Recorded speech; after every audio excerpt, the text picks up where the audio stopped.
El varón exigió lo impensable, que su esclavo engendrara al hijo que él no podía tener.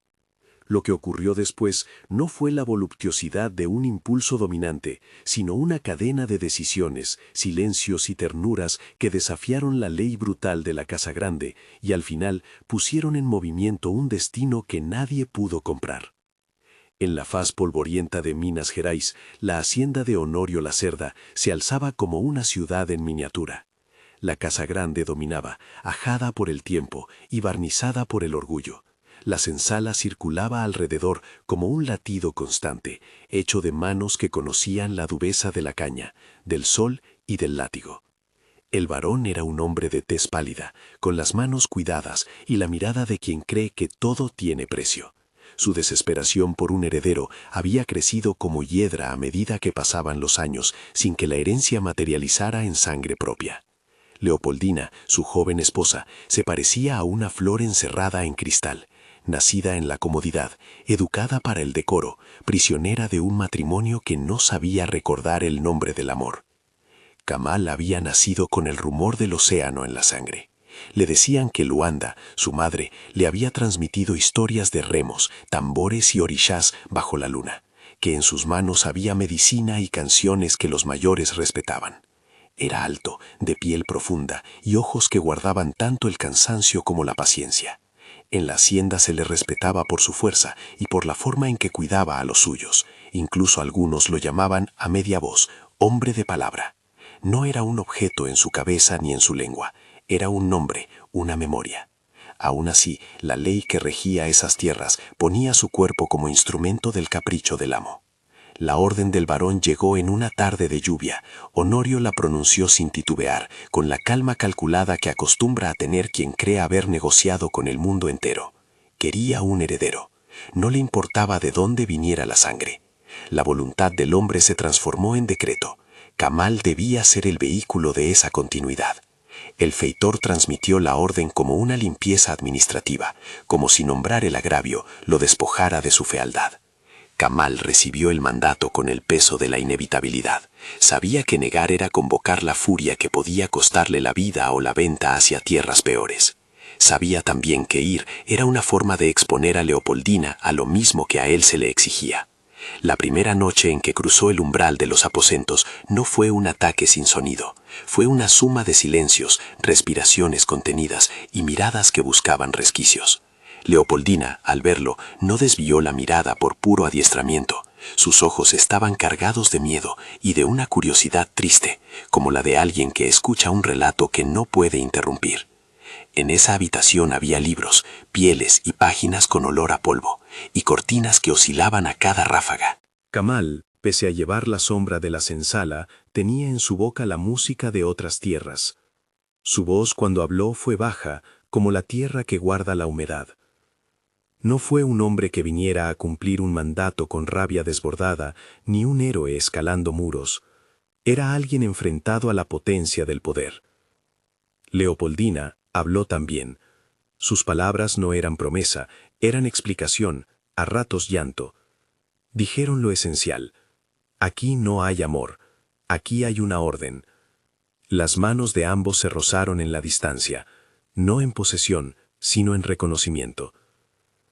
No todo en esa primera noche fue violencia física descrita con detalles crudos. Hubo sí la violencia simbólica, la amputación de la voluntad de uno, la confesión muda de la otra. Hubo una reacción corporal que nadie podrá ignorar. El cuerpo responde a estímulos, a calor y a miedo. Reacciones involuntarias que el narrador debe nombrar con la frialdad que exige la verdad, porque no implican consentimiento. Kamal lo supo, y en el mismo instante en que notó esa traición del cuerpo, apartó cualquier lectura romántica. Su rostro mostró dolor y culpa, y en la mirada buscó el perdón que no tenía derecho a pedir.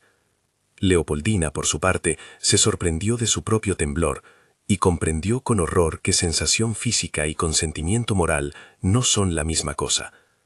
Aquella primera noche quedó grabada, no como un clímax carnal, sino como un comienzo de conversación. En la intimidad de las horas posteriores, algo inesperado ocurrió. Leopoldina preguntó, con una voz rota, por los libros del estante. Kamal, que había apoyado manos en la lectura desde tiempos breves de esclavitud, supo que podía enseñarla, y ella, con rabia y curiosidad, aceptó. Así se abrió un paréntesis que nadie había previsto.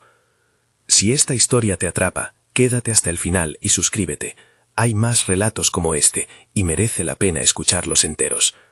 Los encuentros nocturnos se multiplicaron en una serie de rituales que no tenían el ritmo de la pasión desatada, sino el pulso de la enseñanza y el consuelo. No es fácil describir la transformación sin perder la dureza de su origen. Nada borró la primera violencia.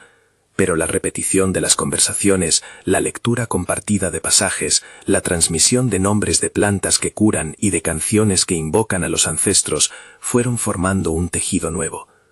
La biblioteca de la casa, antes fría y reservada a la élite, se convirtió en un santuario de intercambio. Leopoldina, hija de familias que hablaban francés y latín en los salones, se sorprendió con los textos que nunca le permitieron tocar: mapas, tratados de agricultura, poemas sobre el mar que la hicieron llorar. Kamal le enseñó a reconocer el trazado de las letras, a unir sonidos, a descifrar la geometría de las frases. A cambio, Leopoldina le mostró la forma en que el mundo de por encima se explicaba con curvas y nombres. En esas lecciones mutuas se coló otra enseñanza, la de la dignidad que brota cuando alguien te mira como humano. Kamal compartía, además, saberes que venían de historias de Luanda. Qué hojas calman la fiebre, cómo nombrar a los espíritus para pedir lluvia, qué cantos protegen a un niño para que duerma sin pesadillas. No eran supersticiones inocuas, eran memoria, eran herramientas de supervivencia. Aún con esa intimidad creciente, ambos mantuvieron claros los límites que les imponía la realidad. El consentimiento no se construyó en la primera noche, ni se impuso mágicamente. Se fue gestando, lentamente, noche a noche, cuando el miedo compartido se fue tornando en ternura elegida. Hubo gestos pequeños que marcaron pasos, una mano que se quedó para sostener la frente en la fiebre, una sinfonía leída en voz baja mientras la lluvia golpeaba el tejado, una caricia que pidió permiso con la mirada antes de tocar. Esos actos fueron consolidando el terreno de una relación que, si bien se presentó sobre la herida original, buscó sanar en la recíproca voluntad. El embarazo vino como una ola que no se puede parar. La noticia corrió por la hacienda como un rumor de verano. Leopoldina estaba encinta. Para el varón, la noticia fue a la vez motivo de júbilo y de sospecha. Celebró la posibilidad de herencia, organizó banquetes y distribuyó dádivas con la misma mano que castigaba. Pero nadie en la casa se atrevió al principio a decir en voz alta lo que algunos notaban en los rasgos de la barriga que crecía. La niña llevaba en sus células la mezcla de dos mundos. El parto fue una escena de fuego y agua. La tormenta que acompañó las horas lo dijo todo. Truenos que parecían juicio, lluvia que limpiaba el barro de los caminos, y el grito de la mujer que daba a luz con fuerza. Kamal estuvo presente en la medida que la casa permitió su presencia, no como propietario del acto, sino como compañero que cuidó de la madre, llamó a la partera y ofreció las hierbas que su madre Luanda le había enseñado. Cuando la niña vino al mundo, su llanto fue pequeño y potente. Sus rasgos profesaban esa mezcla que los ojos del varón no pudieron aceptar con facilidad. La evidencia no tardó en hacer su ruido. La mirada de la niña, el color de la piel en la que el sol se reflejaba de manera distinta, fueron suficientes para enardecer la furia del dueño. Honorio la Cerda hizo lo que siempre hace quien teme la exposición de una mentira.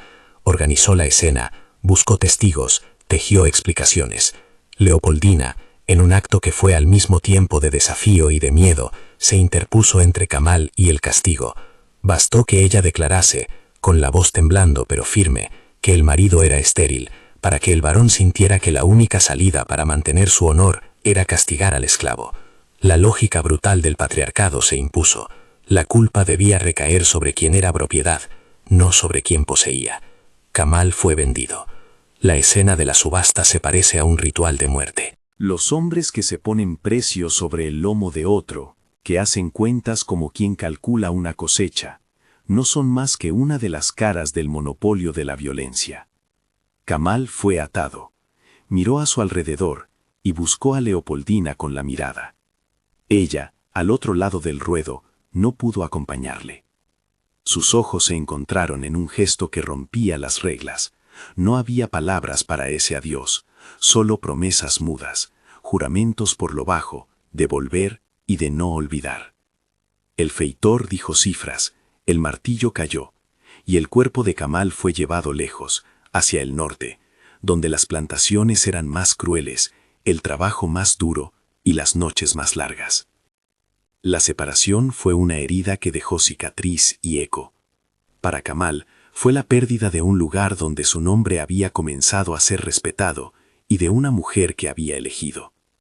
Para Leopoldina fue la responsabilidad de criar a una hija que portaba la evidencia de un amor prohibido y de una historia que podía destruir su posición. La casa grande siguió su vida como si nada hubiera ocurrido, con el varón retomando sus hábitos, quizá menos tranquilo, como siempre sucede con los que han sido alcanzados por la verdad. Pero la vida nunca regresa exactamente al mismo cauce tras una ruptura así. En la plantación que lo recibió, el trabajo era una roca que no temblaba. Kamal vivió jornadas de sol que le quemaban la piel, noches en las que el viento no traía consuelo, y el hambre hacía de las horas una herramienta contra la memoria. Sin embargo, el hombre que había sido encarado por una orden despótica no se doblegó al silencio interior. Recordaba las lecturas, los pasajes aprendidos con Leopoldina, las canciones de Luanda. Esas cosas le sostuvieron. Enseñó a otros a reconocer letras en palitos que dibujaban la tierra, susurró versos para que la noche fuera menos áspera, y cuando pudo, procuró cultivar algo de dignidad alrededor de sus manos. Los años pasaron, y la noticia de que las tierras del varón cambiaban de manos llegó como rumor. Dicen que la muerte deshace jerarquías. Honorio Lacerda al final se fue sin poder ajustar del todo el problema que lo había perseguido. Con su muerte, el orden que justifica la esclavitud se tambaleó. Las ventas, las propiedades y las cuentas siempre tienen una fecha de caducidad frente a la marcha del tiempo. Kamal, que había escuchado que la hacienda quedaba en retiro y que las disputas por la herencia abrían huecos en la estructura de vigilancia, tomó la decisión que muchos prisioneros no pueden tomar: huir. Escapar no fue un acto teatral, fue una suma de pasos calculados, de noches en vela y de confianza en la memoria de las rutas. Kamal atravesó cauces, esquivó patrullas y cuando la noche lo permitió, dejó atrás la plantación que había sido su cárcel secundaria. Su deseo no era la venganza, sino la búsqueda de lo que el corazón le demandaba: volver a ver a la hija que llevaba latente en el pecho. Cuando volvió a Minas, el paisaje no era exactamente el mismo. Las casas se habían movido en su orden, algunos hombres que lo habían visto partir ya no estaban, y la tierra respiraba otra historia. Fue entonces cuando recibió la noticia que le partió en dos. Leopoldina había muerto. No fue una muerte espectacular. Dicen que la tristeza puede matar en silencio, como un invierno que no suelta su helada.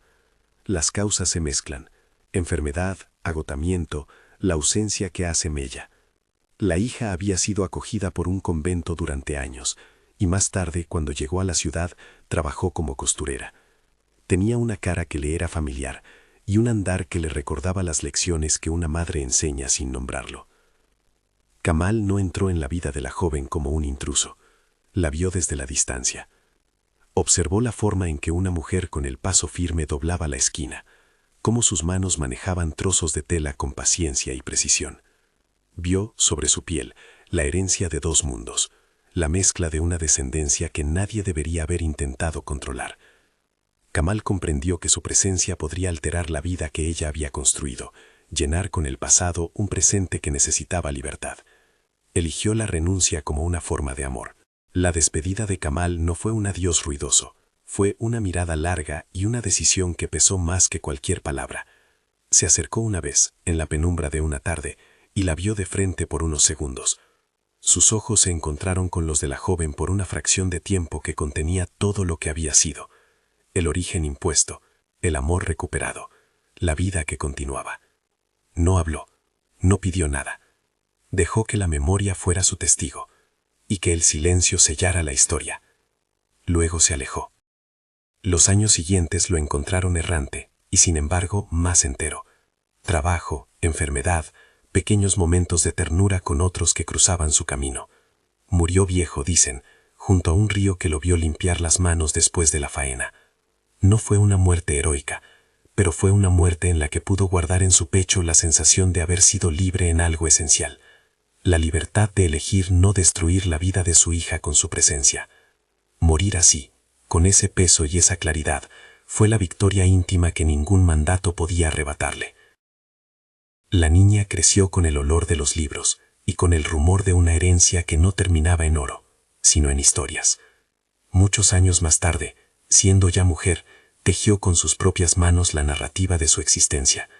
Guardó en su piel memoria de dos raíces, la africana que Kamal le había transmitido como legado cultural, y la europea que la sociedad intentó imponerle.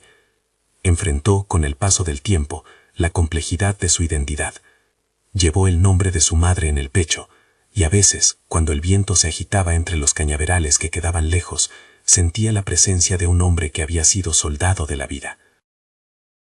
La memoria de Kamal no se borró con su muerte. En las calles donde la joven trabajaba, las historias se contaron entre susurros.